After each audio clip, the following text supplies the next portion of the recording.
If you love someone with an addiction, you've probably asked yourself this question more times than you can count. Why won't they just stop?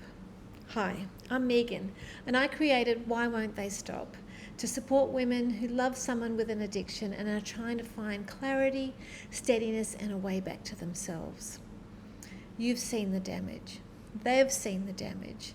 There have been promises, consequences, rock bottoms, wake-up calls, tears, ultimatums, and still it continues. At some point, the question quietly shifts. It stops being, why won't they just stop?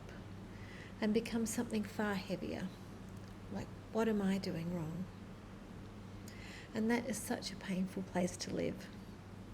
Because people who love someone with an addiction are rarely passive, naive, or weak. They're often emotionally intelligent, deeply loyal, problem solvers, and natural carers.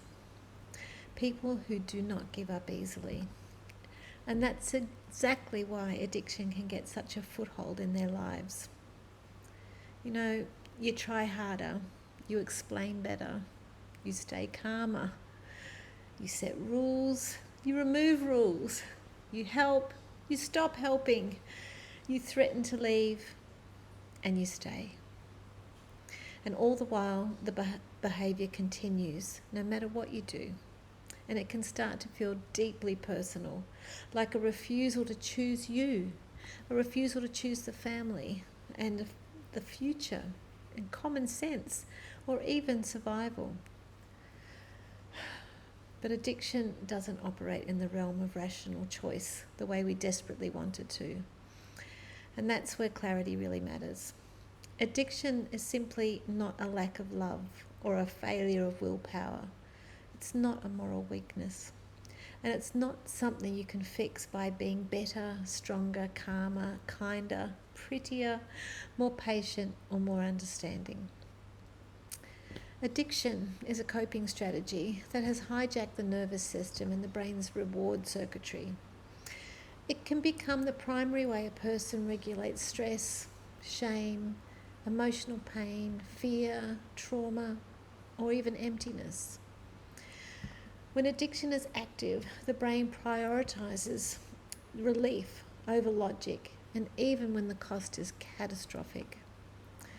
That doesn't make the behaviour acceptable, but it does help explain why logic, love, and consequences alone often don't work. And here's the part that most people don't say clearly enough. Your love is not stronger than someone else's addiction. And that's not pessimism.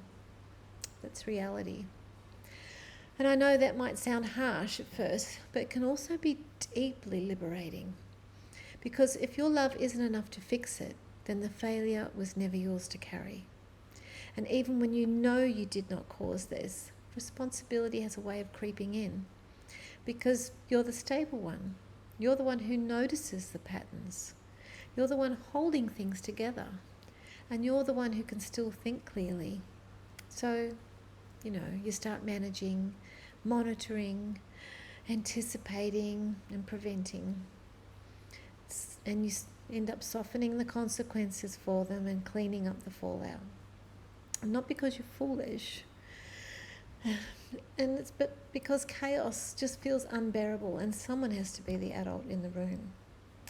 And over time, love can quietly mutate into hypervigilance, and exhaustion becomes your baseline. So, here's the painful truth, and also the liberating truth. You cannot make someone stop. Not with love, not with threats, not with sacrifice, and not with self-abandonment. Change only happens when they become willing to face the discomfort of recovery. And even then, recovery can be fragile and non-linear. But here's the liberating flip side that most people miss. You can stop organising your whole life around their addiction. You can begin to reclaim your own emotional energy, and you can stop negotiating with chaos. You can learn where support ends and self-erasure begins.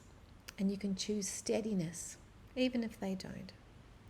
And this is not about giving up on them. It's about coming back to yourself. Because when you are clearer, steadier, and less caught up in the chaos, you become a calmer, firmer presence. And from that place, you can become a clearer influence in their life, not by controlling them, but by modeling calm, truth, boundaries, and self-respect. If this has felt close to home, I've created a website called Why Won't They Stop? For women who love someone with an addiction and are ready for more clarity, steadiness, and support. You'll find free articles, resources, and support options to help you understand what's happening, look after yourself in the middle of it, and begin to turn your own life around, one steady step at a time. A good place to begin is with The List. It's my free training, and you can find it at whywon'ttheystop.com, and I'll put a link in the description below. You deserve support too. And with the right support, you can start feeling clearer, steadier, happier, and more empowered in your own life again. If this kind of conversation is helpful, you're welcome to subscribe. I'll be sharing more videos about addiction, boundaries, emotional exhaustion, and how to start feeling steadier in your own life again. And if this video has helped you, liking it also helps it reach other women who may need to hear it as well. I'm Megan, and I'm so glad you found your way here. Take good care of yourself, and I'll see you in the next video.